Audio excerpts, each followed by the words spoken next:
তাড়াতাড়ি রাস্তাগুলো সারাই করুন। এসডিও সাহেব বলছে আপনাদের দাবি ঠিক আছে, আপনারা যে রাস্তাগুলোর কথা বলেছেন আমরাও ঘুরে দেখেছি, রাস্তাগুলো অবিলম্বে মেরামত করা দরকার, কিন্তু ফান্ডে টাকা নাই। তা আমরা এসডিও সাহেবকে হাসতে হাসতে জিজ্ঞেস করলাম, নির্বাচনের আগে তো বিজেপির নেতারা বলেছিল আমরা ডাবল ইঞ্জিনের সরকার চাই, দিল্লিতে আমরা, রাজ্যে আমরা। ডাবল ইঞ্জিন হলে দিল্লির থেকে নাকি কলস দিয়ে টাকা আসবে, বস্তা দিয়ে টাকা আসবে। টাকার তো অভাব হওয়ার কথা না। ওই এসডিও সাহেব হাসছেন, কথা বলছেন না, মুস্কি মুস্কি হাসছেন। এর আগের দিন গেছিলাম জিবি হাসপাতালে মেডিকেল সুপারিনটেন্ডেন্টের কাছে। সুদীপ বলছিল ডাক্তারবাবুদের উপর নির্দেশ জারি হয়েছে, ডাক্তারবাবুদের নির্দেশ দিয়ে কাজ বাড়ানো যায়, ডাক্তারবাবুদের অর্ডার করে ডাক্তারবাবুদের সার্ভিস বাড়ানো যায়। এটা হচ্ছে মূল্যবোধের পেশা। ডাক্তাররা যদি মন থেকে না চায় আমি ডাক্তারি করব ভালো করে, তাহলে সরকার অর্ডার দিয়ে ডাক্তারি করানো যায় না। এ কোন সরকার ডাক্তারকে অর্ডার দিয়ে দিয়েছে প্রাইভেট প্র্যাকটিস করা যাবে না? আমি এই নিয়ে কথা বলতে চাইছি না, কিন্তু আপনারা শুনলে অবাক হবেন। গরিব মানুষ এই এলাকার। জিবি হাসপাতালে মেডিকেল সুপারিনটেন্ডেন্টের কাছে আমাদের প্রতিনিধিরা গেছিল।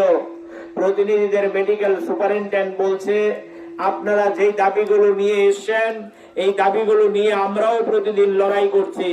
সোনোগ্রাফি করার টেকনিশিয়ান নাই, এক্সরে করার টেকনিশিয়ান নাই, ব্যান্ডেজ করার টেকনিশিয়ান নাই, ইনজেকশন দেওয়ার টেকনিশিয়ান নাই, প্রেসার মাপন্যা টেকনিশিয়ান নাই, ইসিজি করন্যা টেকনিশিয়ান নাই, রক্তের ব্লাড ব্যাংকে রক্ত টানার লোক নাই, রক্ত টানার পরে যে প্যাকেট করে গুছিয়ে রাখতে হয় নিয়ম কানুন জানা লোক নাই, ডাক্তারদের সাথে থাকতে হয় যে নার্স নাই, ওষুধ যারা দেয় কম্পাউন্ডার নাই, যারা ওয়ার্ডে পরিষ্কার পরিচ্ছন্ন দেখাশোনা করে ওয়ার্ড মাস্টার নাই। আমরা রাজ্যে গিয়ে লোকগুলো নাই? প্রচুর লোক আছে। নার্সের পাস করে বিনপাড়া, ভুবন বনে, মধ্য ভুবন বনে, লক্ষ্য আপনাদের নতুন নগরে, পটুনগরে, উষা বাজারে বহু মেয়ে ছেলে বসে আছে।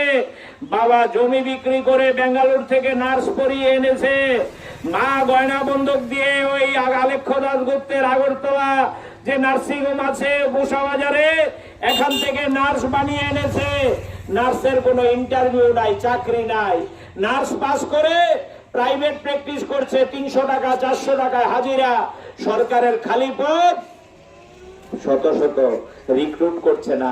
তারা বলেছিল আমরা যদি আসি সরকারে বছরে 50,000 চাকরি দেব, সব শূন্যপদ পূরণ করে দেব।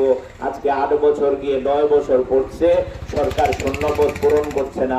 শুনলে অবাক হবেন, জিবি হাসপাতালে গোটা রাজ্যে শত শত ডাক্তারের শূন্যপদ। বহু ডাক্তার পাস করে বেকার বসে আছে, চাকরি পাচ্ছে না। আমাদের রাজ্যের বামফ্রন্ট সরকার মেডিকেল কলেজ করেছিল। মেডিকেল কলেজ করার কারণে বিনপাড়া, উষাবাজার, লঙ্কামোড়া, ভুবনবন, মধ্য ভুবনবন, পটুনগর, ওই আপনাদের নতুন নগর, বিভিন্ন এলাকা থেকে গরিব মানুষের ঘরে ডাক্তার হয়েছিল। এই ডাক্তাররা এখন চাকরি পাচ্ছে না, সরকার খালি পদ পূরণ করছে না। এর আগে আমরা গেছিলাম, আপনাদের বলার জন্য বলছি, রবীন্দ্র ভবনের কাছে আমাদের যে আগরতলার স্মার্ট সিটি বলছে সরকার তৈরি করবে, এই স্মার্ট সিটির সিইও সাহেবের কাছে গেছিলাম। গিয়ে বললাম আপনারা স্মার্ট সিটি তৈরি করছেন, এই কোন স্মার্ট সিটি? বরজলা থেকে দুর্গাচমনি যাওয়া যায় না, রাস্তা ভাঙা। রাস্তা দিয়ে একবার যদি টমটমটু নিয়ে যেতে হয়, গিয়ে ওই ব্যথার ট্যাবলেট খেতে হয়, শরীরে ব্যথা হয়ে যায়। ওই গত 3 দিন আগে দেখলাম ওই আগরতলা রেল স্টেশন থেকে আসার সময় মহেশখোলা রাস্তার মধ্যে অটো শ্রমিকরা রাস্তা অবরোধ করেছে। তারা বলছে বিজেপির ঝান্ডা নিয়ে রাস্তা অবরোধ করছে। বলছে আমরা এই বিজেপি আর চাই না যদি রাস্তা সারাই করে না দেয়। বিজেপির ঝান্ডা, বিজেপির সমর্থক, তারা রাস্তা অবরোধ করে বসে আছে। বিজেপির মধ্যে অনেক ভালো মানুষ আছেন, তারা চায় না এই সরকারটা থাকুক, কিন্তু মুখ খুলে কথা বলতে পারছেন না। ওই আগরতলার সিইও সাহেব স্মার্ট সিটির জিজ্ঞেস করলাম, আপনাদের রাজ্যের মুখ্যমন্ত্রী বিপ্লব বাবু তো 2020 সালে বলেছিল বৃষ্টি হলে আগরতলা শহরে আর জল জমবে না, কাটাখালে জল জমবে না, আপনাদের দুর্গাচমনি ব্রিজের পারে আর জল জমবে না। এখন দেখি বৃষ্টি না হবার আগে জল জমে যায়। মানিক শাহ বলছিল আমরা সরকারে এসছি আর জল জমবে না। সিইও সাহেবকে জিজ্ঞেস করলাম কি ব্যাপার, বিজেপি এসছে 8 বছর, এখন তো আরো জল বেড়েছে, এখন তো আগরতলা শহরে একটু বৃষ্টি হলে জলের তলায় চলে যায়। এটা কোন স্মার্ট সিটি হলো? এটা কোন ধরনের স্মার্ট সিটি? বিএম চৌমুহনীতে মুখ্যমন্ত্রীর বাড়ির সামনে লাইট জ্বলে না। ওই যে লাল লাইট নীল লাইট ট্রাফিকের, লাল দিলে থামতে হয়, নীল দিলে চলতে হয়। এখন এই ট্রাফিকের লাইট আগরতলা শহরে জ্বলে না। বিজেপির ভালো বন্ধুরা যারা আছেন, যারা কথায় কথায় মন্ডলের নামে বাজার গরম করেন, তাদের জিজ্ঞেস করি লজ্জা হয় না? উত্তর গেটের লাল লাইট নীল লাইটটা যখন জ্বলে না, সরকারের পয়সা নাই না, স্মার্ট সিটির গল্প করছেন, মানুষকে বোকা বানাচ্ছেন।